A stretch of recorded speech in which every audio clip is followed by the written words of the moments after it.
తప్పకుండా బయోపిక్ అంటే 100% ఎన్టీఆర్ గారు సుఖంగా ఉన్న సమయమే కాదు, ఆయన వైభవం అనుభవించిన టైమే కాదు.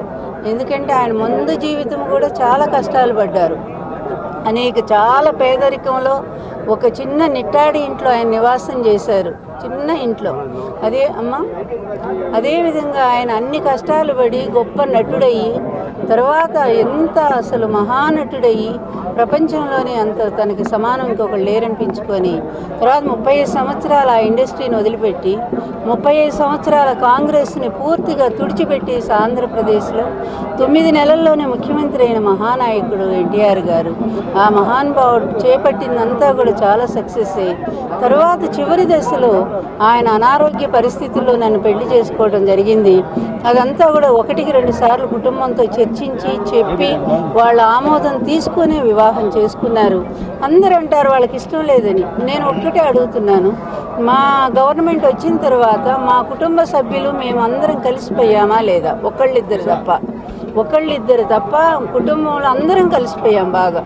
బాలకృష్ణ కుటుంబం కానీ లేకపోతే పెద్దబ్బాయి కుటుంబం కానీ, ఎన్టీఆర్ టీడీపీలో పెద్దబ్బాయి ఎంపీగా కూడా పోటీ చేశారు, మీకు గుర్తుండే ఉంటుంది, శ్రీకాకుళం నుంచి. మరి మేము ఎక్కడ బాగలేము? కేవలం ఇతను చేసినటువంటి వెన్నుపోటు చర్యకి మళ్ళీ కుటుంబాన్ని నచ్చజెప్పి కన్విన్స్ చేసి అమాయకులైనటువంటి ఆయన కొడుకుల్ని తన వైపు తిప్పుకొని ఆ విధంగా నాకు ఒక యాంటీగా తయారు చేశారు తప్ప కుటుంబము నేను ఎప్పుడు వేరుగా లేము. ఈ దురదృష్టకరమైనటువంటి సంఘటన జరిగిన తర్వాతే నన్ను కుటుంబం నుంచి ఆయన దూరం చేశాడు, ఆయన అధికార దాహం కోసం. అట్లాంటి పరిస్థితుల్లో నేను మరి 23 ఏళ్లుగా నా భర్తకు జరిగిన అన్యాయం మీద ద్రోహం మీద పోరాడుతూనే ఉన్నాను. నేను ఎప్పుడైనా పారిపోయానా? వీళ్ళకి భయపడ్డానా? లేకపోతే ఏమైనా ప్రలోభపడ్డానా? నేనేమైనా దారి తప్పానా? అడుగు దాటానా?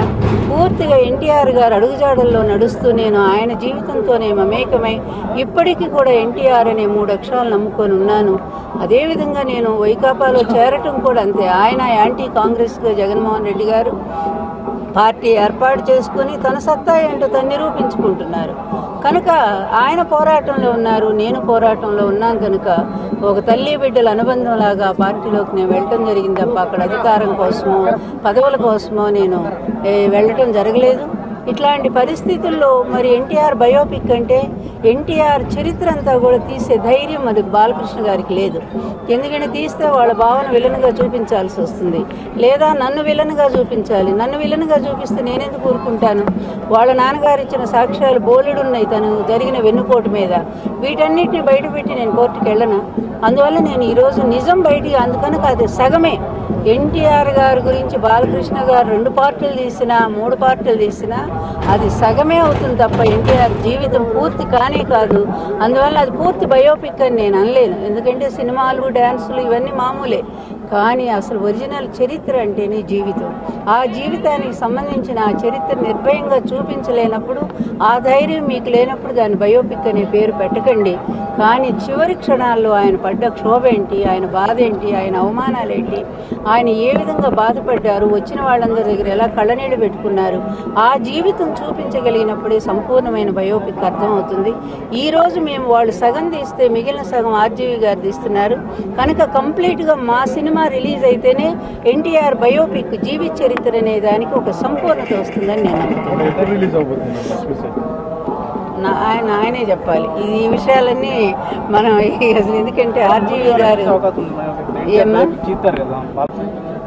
మమ్మల్ని పిలిస్తే చూడటానికి రివ్యూ వేసినప్పుడు పిలవాలి, మరి గౌరవంగా పిలిస్తే అమ్మాయి ఎట్లా ఉందో చూడండి అంటే నేను ప్రతిసారి ఆశీస్సులు ఇచ్చాను, ఇద్దరికి కూడా ఇచ్చాను, కృష్ణకి ఇచ్చాను, బాలకృష్ణకు కూడా. ఎందుకంటే ఎన్టీఆర్ గారికి సంబంధించిన మూవీ మీరు తీస్తున్నారు, అది ఫస్ట్ పార్ట్ కనుక తప్పకుండా అది కూడా బాగా ఆడాలని చెప్పి నేను అంత సహృదయంతో నేను మాట్లాడాను. అలాంటప్పుడు నన్ను కూడా పిలిస్తే వాళ్ళు ఎంత గౌరవం ఉండేది చెప్పండి, ప్రజలందరూ కూడా ఆమోదించేవాళ్ళు కదా. అందువల్ల అది వాళ్ళకి ఎప్పుడూ లేదు కనుక నాకు మంచితనం ఉంది. నేను ఎందుకంటే తల్లి స్థానంలో ఉన్నాను కనుక వాళ్ళకి ఆ నేరో మైండే తప్ప వాళ్ళకి విశాల హృదయం లేదు. ఎందుకంటే ఆయన వాళ్ళ బావగారి పరిధిలోనే ఉన్నాడు, అది దాటి ఆ సర్కిల్ దాటి బయటికి రాలేడు కనుక మంచివాడే పాపం, ఒరిజినల్గా మంచి పిల్లాడే.